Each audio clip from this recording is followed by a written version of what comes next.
Obama administration. He's also the author of Saving Democratic Foreign Policy, How Democrats Can Earn the American People's Trust to Lead the World Once Again.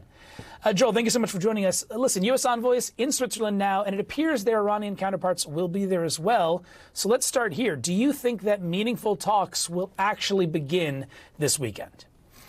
Danny, it's great to be with you, and I think talks will begin, but meaningful is a whole other order of magnitude because, quite frankly, the hot issues that you just described a moment ago, like the fighting inside of Lebanon, that needs to be top of mind, yet the Lebanese and the Israeli government officials to deal with it are not going to be there. They're going to be here in Washington, and this symbolizes the whole disconnect that we have right now in this diplomacy, which is that it seems like there's multiple parts that aren't connecting to each other, and therefore we're seeing spoiler opportunities like Hezbollah attacking Israeli troops and Israel responding. The Straits of Hormuz will be open or closed. It's up to the Iranians on a daily basis. It's a really unsynchronized diplomatic process right now.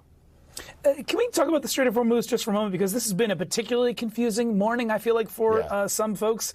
Iran declaring it is closed, CENTCOM saying no, Iran doesn't have control of it at all. I don't want to put you in the spot of saying, is it closed or open right now? But I guess, do you feel that Iran, are they bluffing about being able to close the strait whenever it suits them now?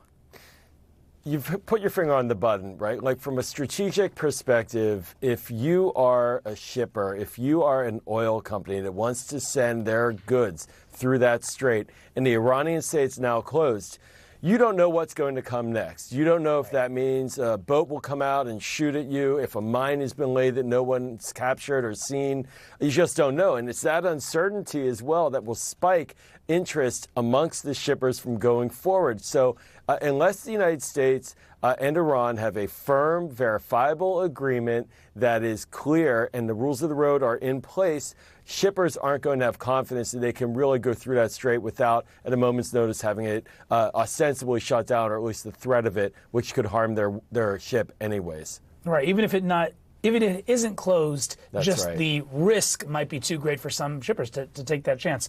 I want to get your perspective on this. There was an editorial earlier on Iranian media close to the powerful Revolutionary Guard there that warned Iran's foreign minister not to meet with U.S. envoys in Switzerland because of this ongoing or back-and-forth fighting in Lebanon.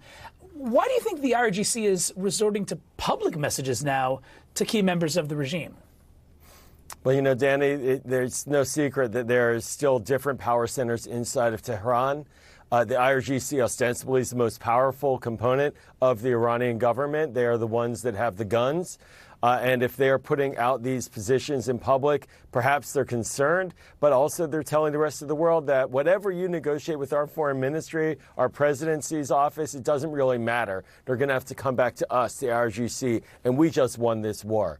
And that's what they're telegraphing. And for the Americans, we have to demand more from the Iranians. If they are going to meet with us at the table, we can't be in a situation where we're talking to ghosts, where we're talking to pass-throughs. We need to know that we're speaking with leaders. And I think for the vice president to go out there, President Trump is showing that he is putting a strong leader in the chair to negotiate. It is his vice president. And that means something. And so if the Iranians aren't willing to match that, that means that they're not taking the diplomacy seriously. Yeah, that perhaps is the biggest sign that after initially canceling the trip to Switzerland, Vice President Vance is reportedly back on his way. Joel Rubin, we'll have to leave it there. Thank you so much for sharing your expertise. My pleasure. Thank you.